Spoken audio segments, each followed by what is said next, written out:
Stress ir ikdienišķa katra cilvēka dzīves sastāvdaļa, un no tā nav iespējams izvairīties.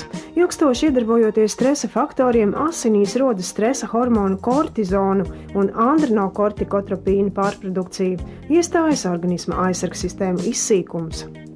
Stresa dēļ mēs visām šūnām liekam intensīvi strādāt, viņas intensīvi strādājot zaudē daudzus elementus. Ja?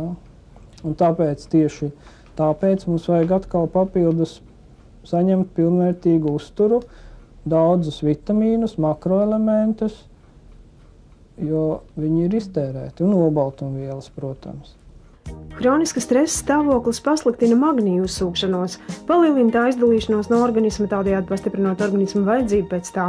Magnijs piedalās visos organisma metabolisma pamatprocesos, tādēļ magnija deficīts uzskatāms par fizioloģisku stresoru, kas var izjaukt līdzsvaru organisma darbībā un izraisīt fizioloģisku un psiholoģisku spriedzi.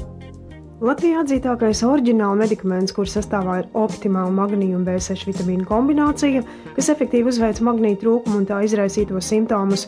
Magne B6 mazina nogurumu, nespēku, nervozitāti un muskuļu krampjus. Magne B6 palīdz novērst magnija deficītu grūtniecības laikā.